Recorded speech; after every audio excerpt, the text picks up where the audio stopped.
We are live here. We're at Build 2015 edition. I'm pretty excited to be here with Eric and Chris, right? Right. How you guys doing? Great. Pretty good. So there was an interesting announcement today that you guys had a little bit of work on. Can you tell us what that is? I was pretty excited when I watched Hanselman say, hey, maybe we should use Visual Studio somewhere else. What have you guys been working on? How did it come about? Well, I've been working on what has become Visual Studio Code, which is an editor which provides you a rich coding experience, and which runs cross-platform. So you can code wherever you are with the technologies you want, right? So how is this built? I was interested because when I saw it, I thought, boy, this looks similar to some other things. How is it built? So we didn't start from scratch. So first of all, there is a history, right? We worked on HTML5-based tooling and editing experience since kind of 4 years.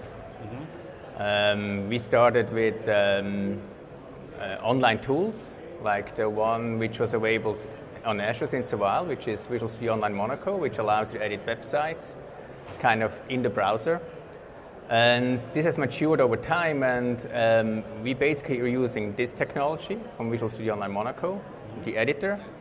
And for Visual Studio Code, we're also leveraging this runtime infrastructure to run HTML5, Node, and JavaScript as a desktop application, which is kind of this Electron, which was known as Atom Shell from GitHub, which gives us the runtime infrastructure. We put our editor on top, and then of course we also made it work together, and we came out with quite a different architecture for integrating other languages than just webby languages like C#, right? Right.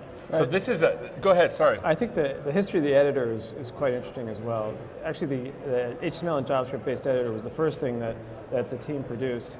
And the first deliverables for that editor were in things like OneDrive or Azure or Visual Studio Online. Don't forget the F12 tools. But the editor also ships in the F12 tools. So when you bring up the F12 tools for Internet Explorer, that is the what we call the Monaco editor. That's the core of Visual Studio Code. So it's, over the past 4 years it's been in development. It's been battle tested, and the performance was great and handled very long lines. We are really we say we are aggressive dog fooders, right? Yeah. So when we started development, I think after 3 months or 4 months, we started doing all our development using our own editor. It was painful in the beginning, but this has continued. It's good to have pain when you're building the thing that's giving you pain. Right. Yeah. Right. That's cool. And so it seems like you had all of this investment into Monaco, and you thought, well, let's go level 2 and just make it an application that you can run anywhere. Well, that's an interesting story. We still have today on Azure websites. We have Monaco hosted in the browser. Right. And it's actually quite a successful tool. There's like 3,000 people that use it every month for whatever lightweight editing that they want to do. One of the challenges with hosted tools is the fact that developers have a whole toolbox full of things that they use day in and day out. Right. And it's very difficult to take all those tools and bring them up to the cloud, right? And so we looked at, how can we make the environment that we run in the cloud more robust, and we also looked at, should we then go instead cross-platform and bring it to more and more machines? And so when we had the opportunity to take the technology that's running up in the cloud and bring it cross-platform, we get the benefits of the sort of lightweight tooling environment, easy access from anywhere, but it runs locally on your machine, so that it integrates with the rest of the tools in your tool chain. Yeah, and that's a pretty cool sort of, I really like the idea of doing that. Now, is it written pure JavaScript? No, actually, no. We started 4 years ago. We started with JavaScript, and at the same time, TypeScript emerged. So we're one of the first early adopters of TypeScript, and we started gradually adopting it more. And now it's all TypeScript, the UI. Right. The architecture is now a multi-process architecture because you also want to support C#. Right. And for C#, Microsoft has this nice Roslyn infrastructure, which you don't want to rewrite in JavaScript. No, right? you don't. So the way we leverage that is by run Roslyn in a separate process, and then talking through it through a simple protocol. Right. And That's in clever. fact, now there was an open source project who has already started doing that, which was called OmniSharp.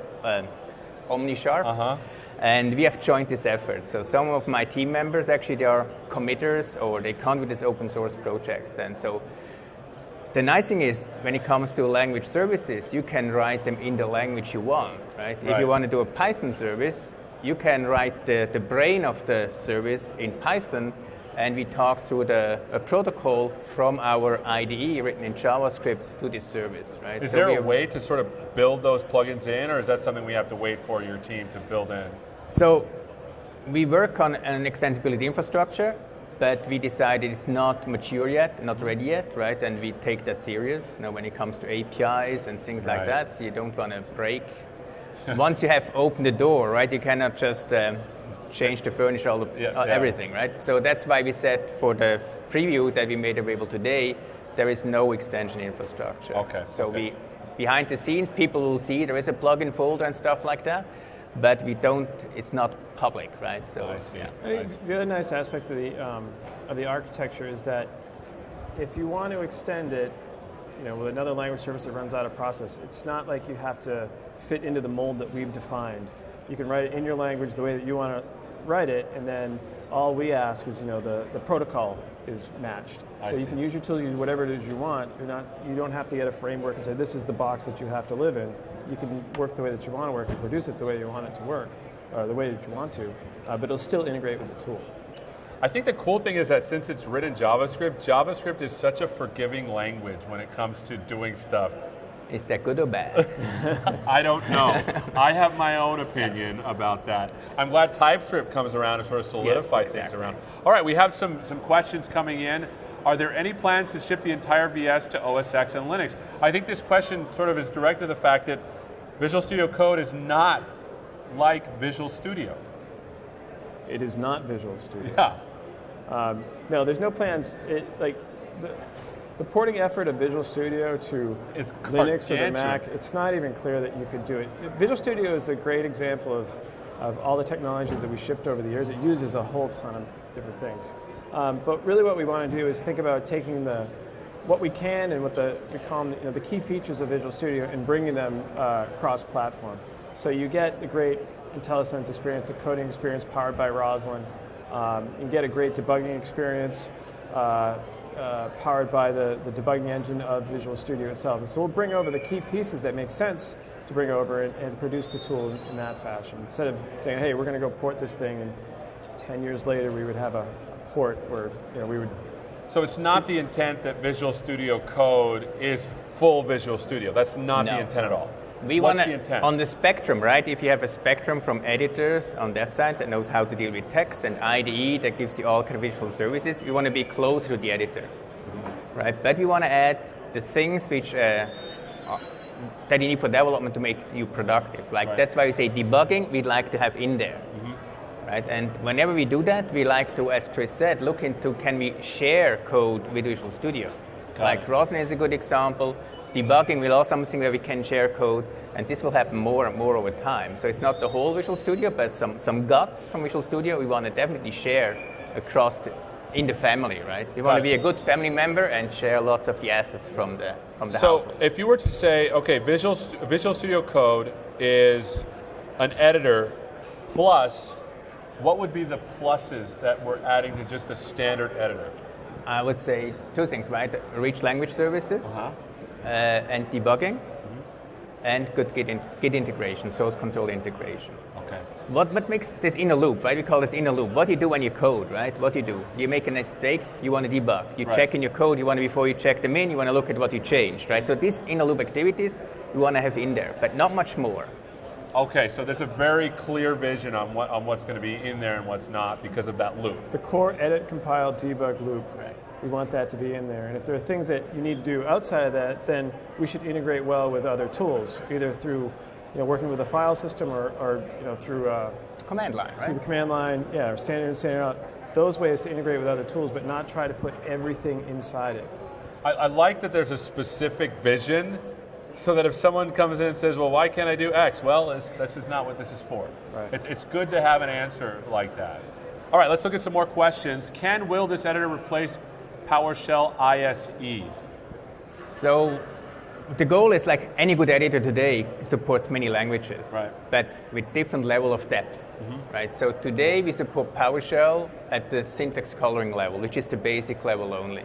And if you look at IC, right, it gives you IntelliSense and things like that, which we don't yet do. But I think over time, we want to get as many languages as possible to the happy level of IntelliSense, find all references, refactoring, right? Anything that gets you in that development loop. Exactly. Yeah, and it's for us a time thing, right? Right now we distinguish three levels, right? Basic coloring, syntax coloring, bracket matching, auto indenting. That's the lowest level, which you support for many languages, which you make very easy to do. And the level 2 is when it becomes harder. It's IntelliSense, Right. like go to definition. And level 3 is really kind of refactorings. And right now we have only C# and TypeScript at level 3, and JavaScript, HTML, CSS, less, they are at the level 2. We give IntelliSense, so we have an AST behind the scenes to understand the code more than text, right? That's why it's called code, right? Right. We want to understand your code. Yeah. That's cool. And so, but eventually, we're going to have a system where if you have language foo and you want to make sure you have support for language foo, that's something that we'll be able to add ourselves, or that's something we have to ask the team? Yeah. Yeah. Okay. No, we will work on extension architecture. Adding your new language is definitely one of the interesting scenarios, right? Got it. Yeah. All right, question here. Will it be ported to mobile platforms such as Android, iOS, and Windows Phone? That's an interesting question because since it's written on JavaScript, You can run Visual Studio Online Monaco on these devices, right? We demoed that even, right? That we did on an Android tablet, we did editing.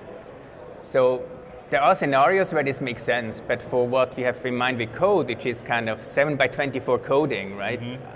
It's not the top scenario that Right, we and have on our like radar. we talked about earlier, where we're trying to integrate with this tool chain.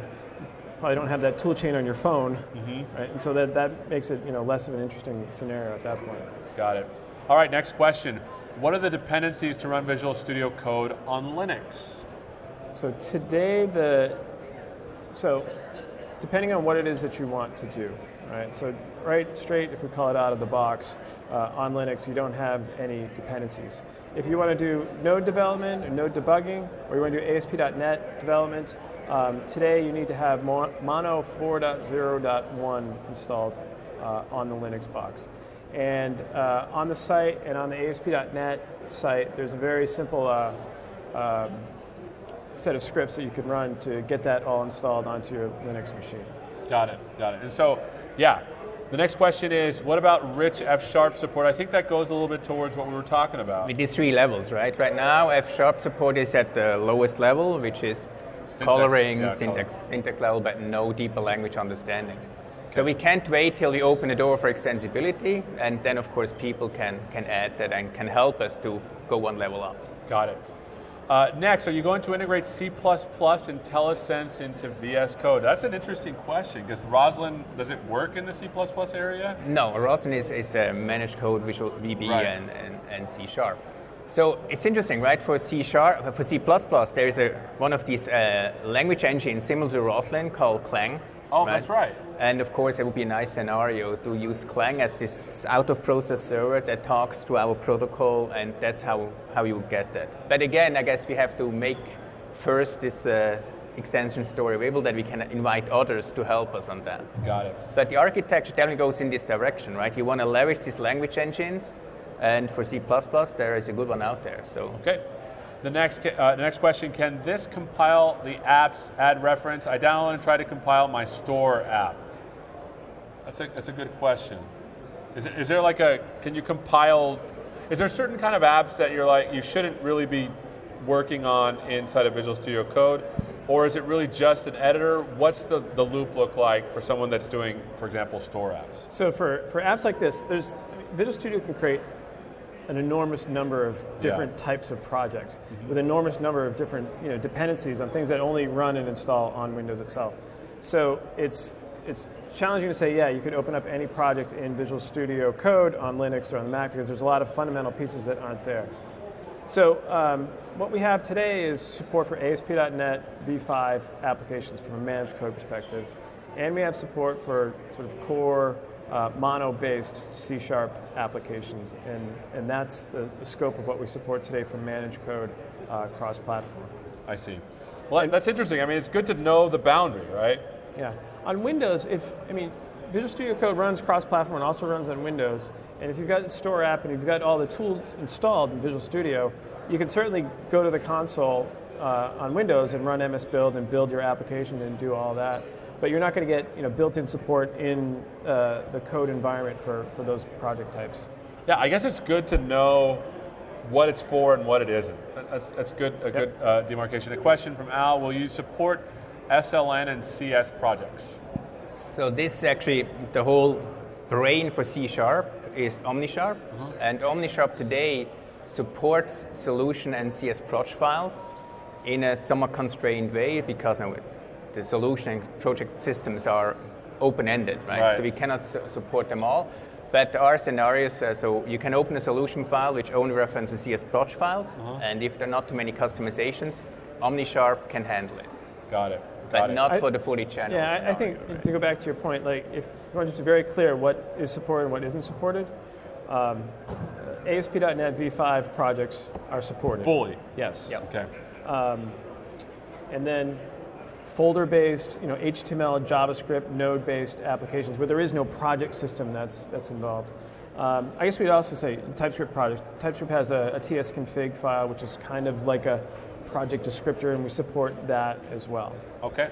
But for managed code, it's ASP.NET V5. But the newest version. Yes. Got it. Yeah. All right, question from Robert. When will there be ECMAScript 6 language and TypeScript debugging support? So TypeScript debugging support was that close to make it for the preview. Basically means you have to support source maps. Right. And we had some glitches there. We were very close, so we will make this mature and then we make it available in one of our next iterations. See, our plan is we work internally in short sprints, 3-week sprints, and we plan to also continue that and make new stuff available in this rhythm, right? So I think this will be one of the next sprints that we can make this available. All right, this is an interesting question, one that was asked earlier, and I wanted to see your take on it. Will Visual Studio Code be open sourced? See, my answer is some of it is already open source, right? We use OmniShop, which is open source, which uses Roslyn, which is open source. We use the TypeScript service, which is open source. So we build on many things which we actually also contribute to. Now the UI, the Monaco editor and things like that, that's what we will discuss in the next month. What makes sense to open source, how we can contribute back to the community. But these are discussions we're having, right? So the guts is already pretty much open source. You sort of grabbed all of these pieces and then built the UI over the top. Right, and also we use open source underneath us, right? There is also this Electron framework from GitHub that allows you to use Node and HTML5. That's already what we use and also what we contribute, pull requests, how you do it as a good open source citizens these days, right? That's really cool. So, but we also want to evolve the architecture, right? And we want to evolve what's the extensibility story. And once we have that, then I think it makes sense to have a discussion what makes sense to open source and what not. Because it's still in preview mode and there's still some baking that needs to happen. Yeah, absolutely. Okay. All right, from Wesley, are there plans for ES6JS support? We already asked. There's a flag for the JS version target, but it looks like it only supports ES3 and ES5. I think we already talked about that. Right. We're this close, right? Yeah, it is close. All right, Daniel, are you planning to support a wider range of programming language in terms of highlighting and syntax checking? Can you give us a reminder of the 3 levels again for those that maybe are just tuning in? Right, so the base level is, right, you get coloring, the brackets, and you get bracket matching, auto-indenting. That's the one which we have a broad spectrum. What is it, 30 languages? At least 30, yeah. 30 languages. And we also leverage, again, open source technology for that. Like we can consume TextMate bundles to color your languages, which we tap in this community. And then the level above is really kind of, you need an AST to give you IntelliSense and go to definition and understand multi files, right? You have to go understanding more than one file, then you can get to that one. And that's level 2, and the top level is then refactoring. So the nirvana is all languages are at level 3, but I think this will take time. And you just got to build them up as you go. So what are the level 3 languages that are in there already? TypeScript and C#. Got it. Mark, is there any plans for C++ support for Linux, IntelliSense and code, maybe debugging with Clang? We did talk about that. Right. It's definitely a possibility and something that you're looking See, at. what's interesting in our language protocol, if you look at the protocol itself, it's not very language specific, right? If you consider IntelliSense, all it needs to know at this text position, I need back a list of proposal, right? Yeah. And at the protocol level, it's almost language neutral. And of course, the language server has all the brain to actually do the computation, but the protocol is fairly language. Yeah, it's just returning lists of things. Exactly. So, and that's why we hope this should happen at some point once you have the extension story ready. Got it. Is TFS support upcoming? Well, so basic level today, of course, we support Git source code control, so you can push and pull Right. to Git to Visual Studio Online. I guess the question is TFS or TFS Visual Studio Online? Yeah, that's a good question. TFS, the I think source that's code source repository. control. Source Okay. control. It is on our backlog, but we went with Git first. If we think about building ASP.NET web applications cross-platform, Git was the popular source code control system that Got we it. wanted to support first. So But also, TFS supports the command line, and code is open to the command line, so you can use the command line to do your Yeah. TFS source code operations. You don't get the nice diffing in the tool as we do for Git today. Yeah. Is there going to be, because we talked a lot about extensions in the future for language support to get languages up to level 3. Is there going to be extensibility on the providers for source control? We already have this as feature requests, right? They want a Mercurial, they want to have others, right? So I think this is part of the extension story. Not sure where it is. I think language extension is more important. We have to see on the backlog which Got it. APIs you want to do. So for Michael, does VS Code support NuGet packages? I think we're getting to like a common, like, does it do this, does it do that? The answer is almost invariably yes if you can do it in the command line. yes, and that's how it works today. So if you're using ASP.NET v5, everything comes down as NuGet packages, and so from the tool we can read in the commands for ASP.NET v5. Plus we also have it's .NET Update, DNU, Restore, which will go and pull down all of the packages from NuGet. There's nothing in the tool itself that lists out all of the packages, and we don't think that we should put that in the tool. It's a good command line tool. We do in project.json, which is kind of the project container file for ASP.NET v5 applications. There's a list of dependencies that are in there of all the assemblies that you consume in your app, and we have a great IntelliSense experience for that. It's your first control space, and we'll go query the NuGet repository. We'll list you everything, version numbers and all that, and we'll prompt you to go and restore all those packages.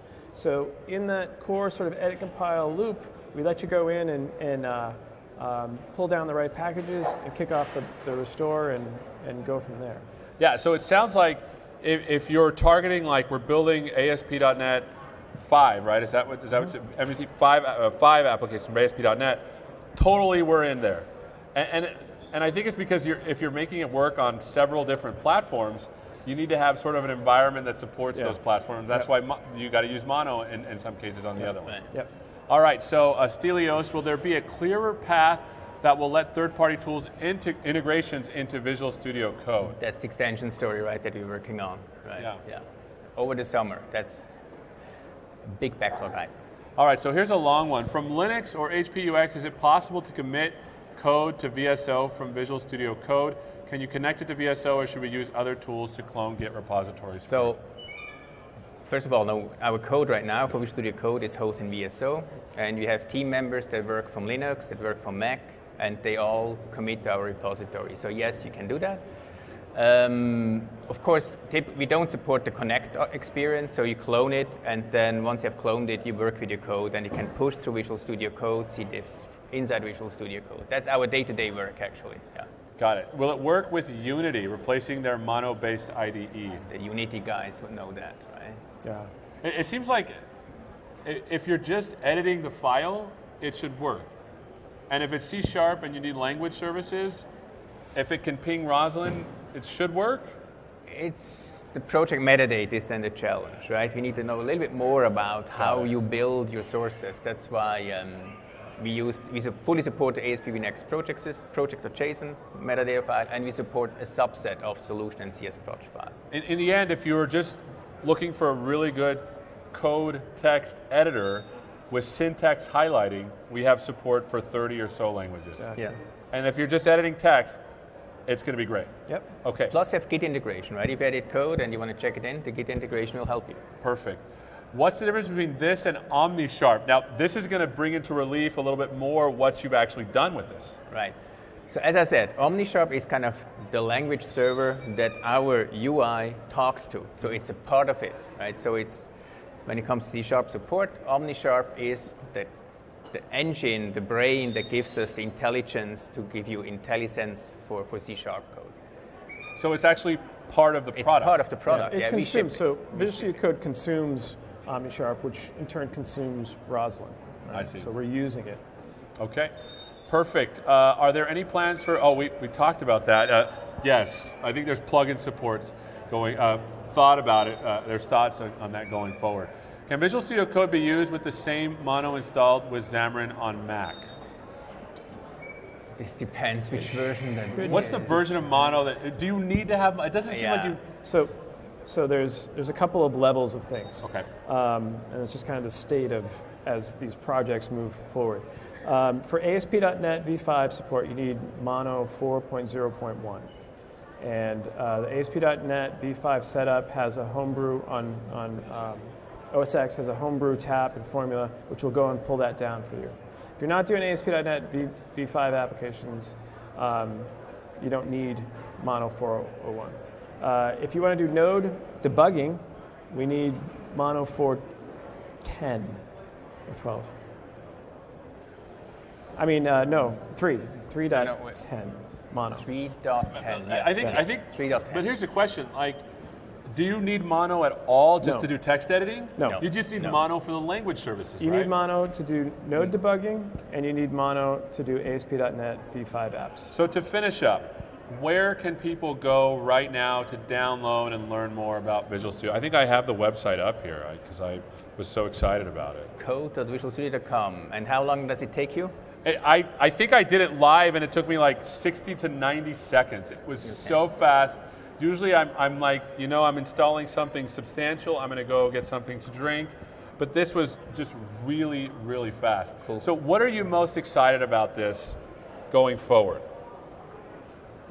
Well, so far, now we made it to #1 on Hacker News this Yeah, morning, which very was exciting. pretty exciting, right? So, which is not something that you do that much. And also the feedback is varied, but you get some appreciation. I'm excited about it. Hopefully you guys are excited about it. Please take a download of it, spend the 2 minutes doing it, and we're out. We'll see you next time.